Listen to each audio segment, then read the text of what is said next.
Hi, thanks for tuning into this video.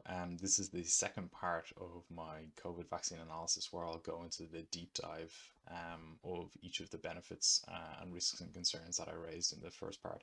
If you haven't seen the first part, go and check out that video. It will make more logical sense and it'll flow better if you've seen that beforehand. So really, this is kind of as I said, a deep dive of each of the key areas, not just showing a bubble and making a statement, but also going through the research, and then I will close with some other thoughts as well. So thanks for joining me again. As I said, disclaimer: I'm not a doctor, I'm not a virologist. This is my opinion. This is not health advice. Do your own research, and if you've any if I misrepresented something or something looks incorrect to you, or you generally have an opinion on something, please reach out to me. I'm happy to have a conversation about it, and I think everyone can learn from this, including myself. So I'm going to start going through this. Okay, so bear with me. So I went through this in the first section, but really just to sum it all up, the benefits of the risk reduction that you can get from someone of my age and my health by taking the vaccine. So we know that the vaccine is supposed to be 90% effective, but it's only for people who would have been sick. So it doesn't mean that I have a 90% reduced risk of getting the virus because I get vaccinated. That's not how it works. It's like if you were going to become sick, if you're in that risk group, then you won't become sick. And as I said, my immune system is 99.9986% effective at fighting it if I get it. And we know that your chance of getting COVID again at this point in time is close to 0 to 1%, depending on the study that you look at. The most robust study is 0, not just using PCR tests, so saying that you're actually doing genome sequencing, so it's 0%. There's about a 78% chance I'll have no symptoms even if I get COVID. 98% of people who die have at least one comorbidity. And again, as I said, the median age of death in Ireland is 83 and the life expectancy is 82. So again, this should tell you all you need to know. So how much is this going to reduce my risk? It just has to be negligible. It has to be extremely limited. And as I said in the previous video, there are far more risks that I think outweigh the benefits that can be gained from this. Okay, so people are saying, well, there are benefits like saving other people and stuff like that. I've gone through that objection handling in the first deck, and we know that it does not stop viral spread. The vaccine does not stop viral spread. So we've also actually seen that the virus can be higher in terms of values in people who are vaccinated versus people who are unvaccinated. So the reduced transmission myth does not hold true. And we know that it's breaking through the virus. The vaccine does not cause sterilizing protection. It just prevents severe illness and sickness. So you can't get fully protected until you get COVID or have built up by getting small amounts of COVID infection to actually get a robust full immune response. So evidence deep dive, risks and concerns of taking the vaccine. So let's go through these. The vaccine manufacturing and supply agreement. Purchaser acknowledges that the vaccine materials related to the vaccine and their components and constituent materials are being rapidly developed due to the emergency circumstances of the COVID pandemic and will continue to be studied after provision of the vaccine to purchaser under this agreement. So, they're trying to caveat that we did this really, really quickly. Again, should be a little bit just slightly concerned, but use it as something that you consider. Purchaser further acknowledges that the long-term effects and efficacy of the vaccine are not currently known, and that there may be adverse effects of the vaccine that are not currently known. They're very clear about this, but when we see it on the website of the government, it's like safe and effective, take it, it's fine, you'll be okay.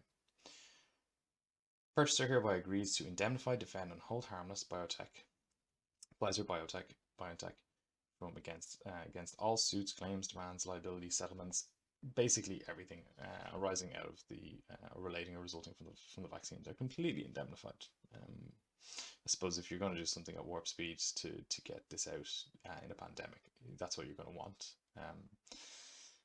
So the question is, do you really need something that they need to indemnify themselves against because they're that concerned? Something to have a think about. So I think everywhere we're told that that they're safe and effective, yet the vaccine manufacturers won't even say in their agreement that they're safe and effective. They're clearly in the center. The long-term efficacy and safety of these things is not known. So short-term, perhaps. What's short-term? Months, 6 months, 12 months. If you've got another 60 years to live, that's something you should really think about. So risk, significant increase in severe events. So people tend to have a very knee-jerk reaction when they see this type of things. But the purpose of the VAERS database in the US, we have a similar database in Europe, I think, but it's just not used near as much. It doesn't seem to be very active compared to the US. They seem to be really using this quite actively. So the vaccine adverse events reporting system was established in 1990. It's basically an early warning system. So maybe you do a trial and you think it looks great. We've done it with 17,000 people, but when you start putting this into millions of people, no doubt things are going to happen that didn't happen in the trial. So I think this is really important for people to look at. You should be thinking, well, this looks a little bit strange. So let's look at from all of the issues on the bottom. So all severe illnesses, things like death, permanent disability, office visit, which is a doctor's office visit, emergency room, hospitalized for a prolonged period, life-threatening illness, etc. So the blue bar shows all vaccines added together, all of these issues added together since 1990. So what's that? That's 31 years. And then COVID for just 1 year is the red bar. So you can see in a lot of the instances, in some of the instances, it's more. There are more events, and some that are very close to being the same as all other vaccines. This should worry you. You know, oh, you could have, people are saying, well, don't worry about the data. It's, anyone could be putting that in there. There's analysis going on that about 75% of people that put in the data are in the medical industry, and there's ongoing assessment around the efficacy of the data. But even if you were to take 75% of the results and say, well, we're comfortable that 75% is really robust, it's still very, very worrying data. We're not even finished 2020, and look at those numbers. So it is concerning. Again, do you need this vaccine? If you see this data, does it concern you? Are you healthy? You need to balance that risk versus what the reward of the vaccine is. Here's another way of looking at it. So again, total reports, total deaths, massive spike, massive spike. So we'll go through a discussion on what could be the reasons behind that. So again, this was presented to the FDA. I don't know what they're doing about it. I don't know whether they shoved it under the carpet or whether they're doing assessment of it. It's not really clear what they're doing in the background. But we know that 1 in 660 people are reporting some kind of immunological adverse event, which is really, really high. So the unknowns, as I mentioned, the veracity of the data, how verifiable is it? Well, 72% are health employees. And when they looked at 250 deaths, you can start to go through that. 5% were definitely because of the vaccine. This is only 250 deaths now, so ongoing analysis needs to happen. 14% an allergy couldn't be ruled out as the vaccine being a cause of it, and then 81% it may have been a factor. So these things are not really clear. So when you see 1,000 deaths related to something, it's very hard for us to tell exactly what the cause of that is. But that's why the system is here. So take these numbers with a little pinch of salt. They may not be related exactly to the vaccine, but we know indisputable that it's 5% that certainly are. 14% could not be ruled out, and the other 81%, it's probable. It's possible, maybe not probable, but it's certainly possible. So something, again, this is just for information to consider and make your decision and make your risk assessment on. So yeah, VAERS has 800,000 COVID cases, COVID-related events, and there's only 1 million in VAERS since 1990 again. And the prevalence of severe issues has increased. I did a look at April, and then July it's gone up threefold. And there is an ongoing analysis into VAERS as well. So severe local or systemic events. So when you get the vaccine, these are the types of issues. So I've graphed all of the different Pfizer, Moderna, and Janssen. Whether you get a local reaction, here's the probability of getting a local reaction, obviously much higher with, and this is severe. So you'll need painkillers. You'll be prevented from doing some form of daily activity, which is quite significant. When was the last time you got something where you were on your back for a day, at least? And we don't know how many days these things persisted for. And then a systemic reaction, things like fatigue, headache, muscle pain, nausea, fever, chills, diarrhea. So, 5% is 1 in 20, a chance of getting these things. And we don't know how many had multiple 1, 2, 3, 4, or all of the above. The data isn't there. So you might have had fatigue, headache, muscle pain, vomiting, diarrhea, and chills. We don't know that that's the case. But something to be very concerned about is Moderna. To get a severe reaction is 1 in 5 people, which is obviously a concern. For Jensen, it's close to 1 in 20. And then grade 4, very, very few grade 4 requiring a hospital visit. So again, just to point out that when you take these things, there is a likelihood that you will become sick. Like you've seen people that they're young, particularly young people, they have an adverse reaction to it. So unknowns, we don't know the age of the participant, the length of the illness, and the combinations of symptoms. So we have no idea if someone was 20 years old, had a fever, headache, chills, and diarrhea for 5 days. It doesn't tell us. It just tells us that they had one of these things. So the percentage, so the concurrency of these issues is not visible within the data, and I couldn't find it. If you have found it, please send it on. I'd love to take a look. So as I said, we've gone through those. So yeah, 1 in 5 risk of any event from the Moderna vaccine. More deaths from thrombosis by using Astra Zeneca than saved by vaccinating everyone under 39. So if you were to take everyone who's under 39 and vaccinate the population, you would get more people that would die from the vaccine than would die from COVID. Very, very simple study. We know how many people were getting blood clots. So yeah, clear definable risk and benefit. You just don't do it below those age groups. It's just, it doesn't make sense. Waning immunity. Boosters needed. Well, we're already hearing the talk of boosters. So again, as we said, Iceland have 70% of adults vaccinated, and 70% of cases are coming in from vaccinated people. Similarly, we're seeing the same thing in sorry, little fly. We're seeing the same thing in Israel. We're seeing the efficacy of the vaccine is dropping to pretty much 0% after 6 months. So how long will protection against severe disease last? So we obviously see it's still around 80%, but will that persist? We really, really do hope so, because the people who are in that group that will get severely ill or get hospitalized are people who have severe underlying conditions or are elderly and or both. So it's really important. Whether someone gets a snotty nose and gets a cough and a bit of a temperature is really irrelevant. That's part of growing up. That's part of your immune system understanding these things. Trying to protect yourself against these things that are so not life-threatening for you because you don't want to be sick. No one wants to be sick, but jabbing yourself with vaccines is not the way to progress your health. And it's clear that the data shows that these things don't hold through. These vaccines don't hold through for stopping mild disease in people who are healthy for any longer than 5 to 6 months. Okay. And this is a really good graph. This is a recent study done. So the effectiveness against SARS infection.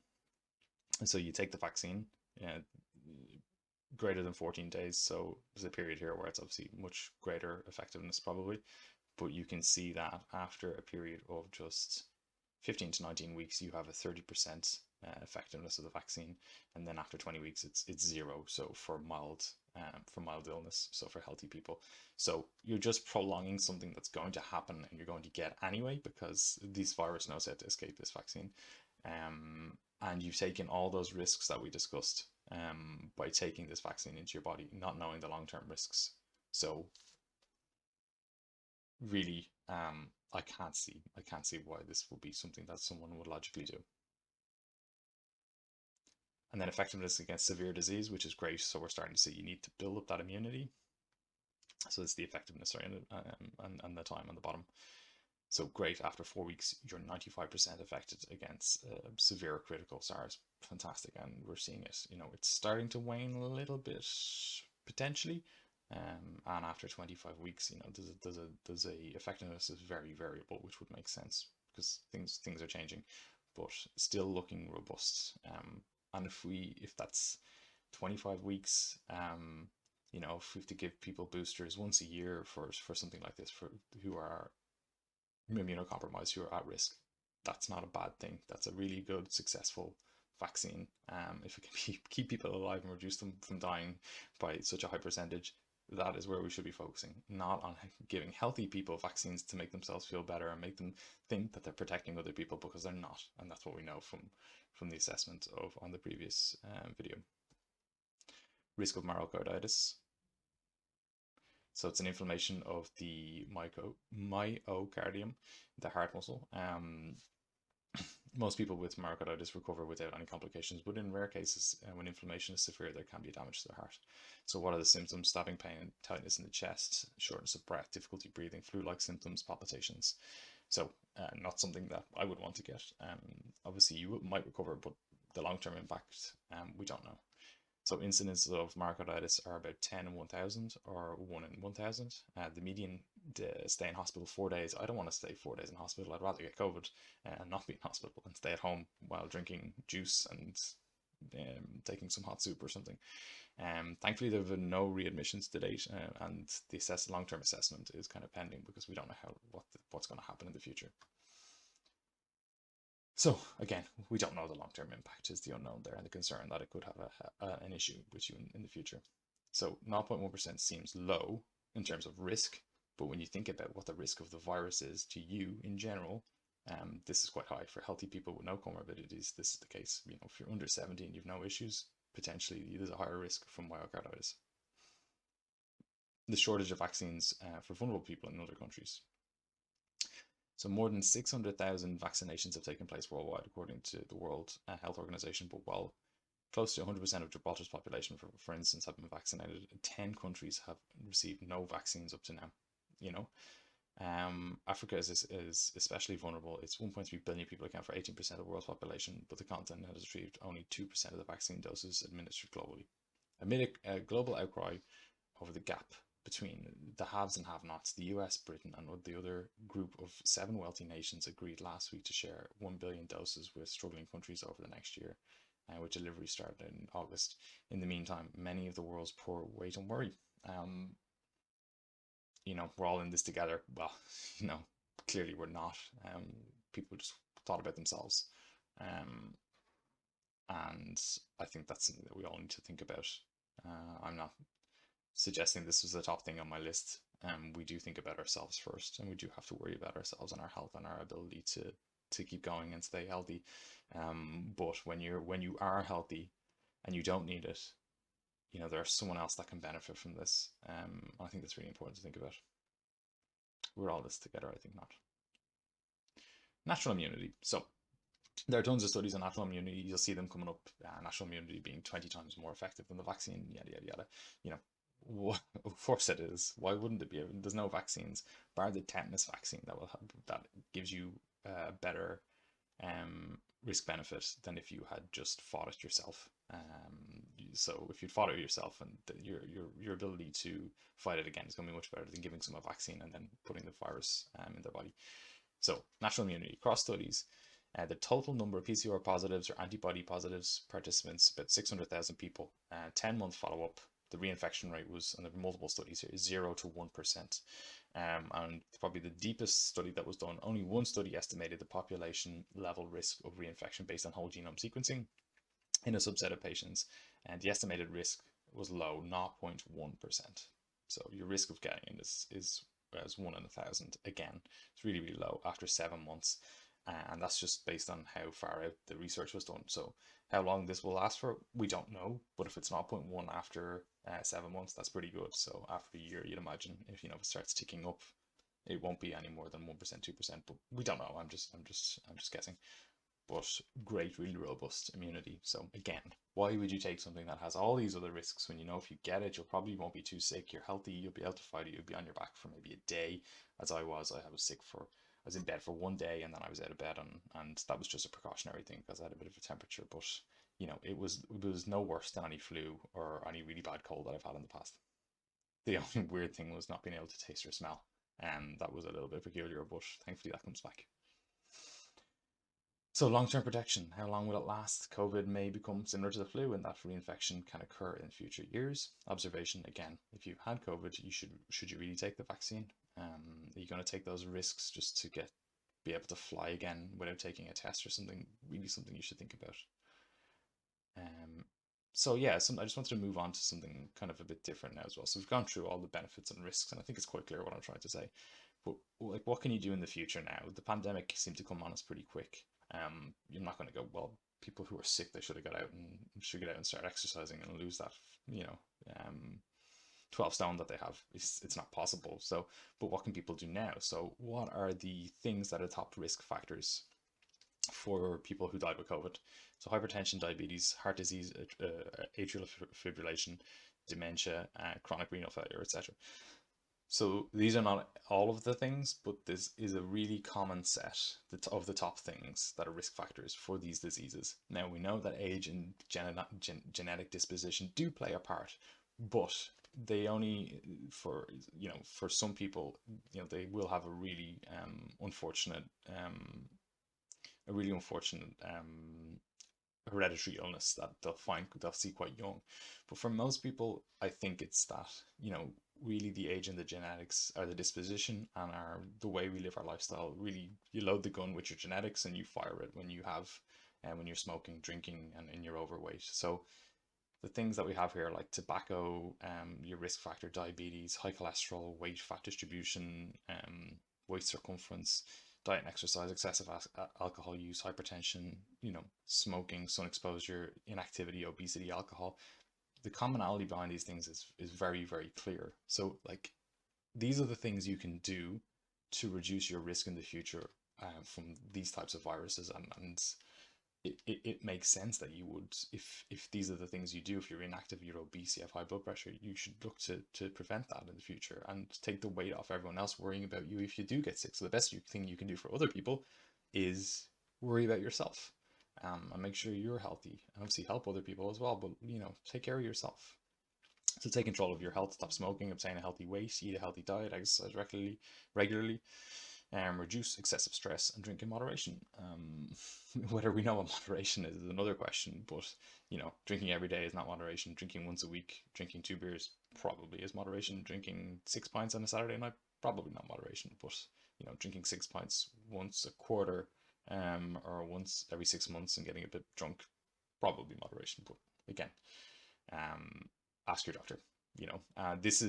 I'm not a doctor. This is just, you can see the commonality between the risk factors in all of these diseases that are the top things that people are dying from with COVID, and we know what you can do about these things. Stop smoking, eat better,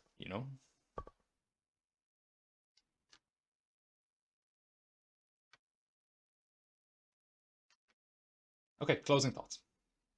If you got to here, thank you so much. You've listened to an hour and a half of me talking, which is quite difficult. I don't do a lot of videos like this. This is my first video actually like this. And I appreciate it might be a bit all over the place. The quality might be not great.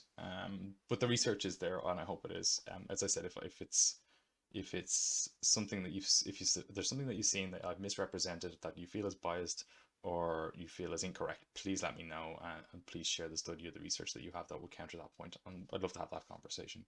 This is really to have a conversation, to learn from other people. I want people to look at this and tell me, no, you've got this wrong, or yes, you've got that right, and we can all benefit from it.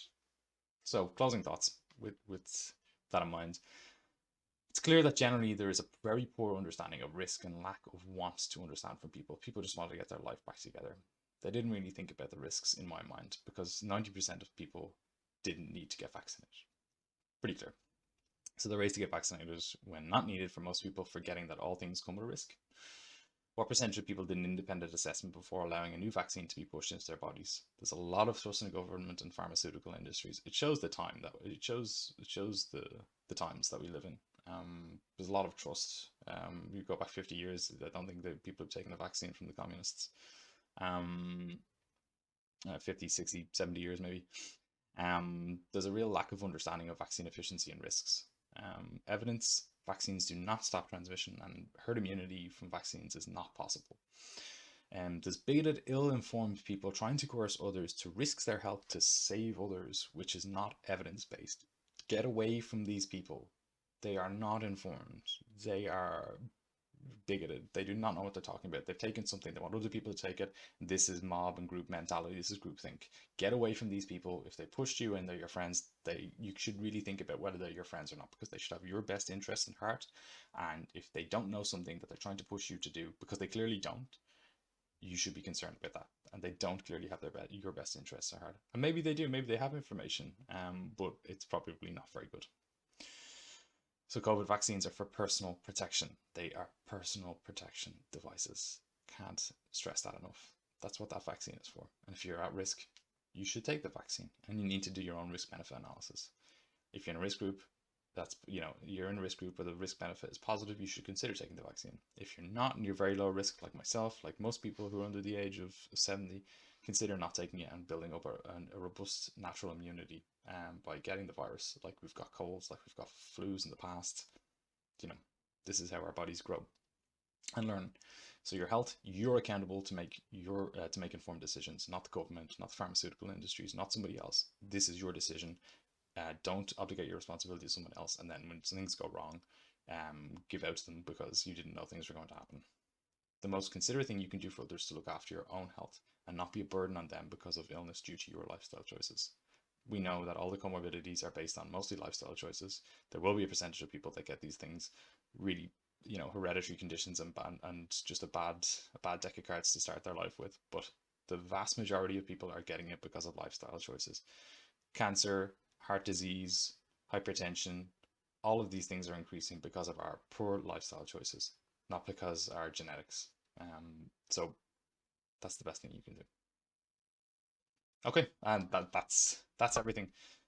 So thank you so much if you've got to the end of this video and you haven't wanted to jump out a window. Really appreciate you taking the time to listen to this. I hope you've gained something from it. I've certainly gained a huge amount from deciding to put this together and to try and form a position and have an argument that I feel is relatively logical, that people will understand as well. I hope there's a few thought experiments in there that people will get, and perhaps you can use this to think about things in the future. And I think we need to do this together as a group. So when this comes again, I'd love to work with people to go, okay, well, how should we think about what we're going to do as a group of friends, as a collective of people, as a community? How do we think about this together? As opposed to everyone doesn't need to just do all of this type of analysis themselves. We can work on this together, and then I'll get the benefits from it. So I hope you've gained something from this. If you have, please let me know. Give me a like. And yeah, share the video. And yeah, if you've any questions, any concerns, any things that you think are wrong or incorrect, please do get in touch. I'd love to update this. I'd love to learn from anything that you have, and yeah, to have a conversation. So thank you so much, and cheers.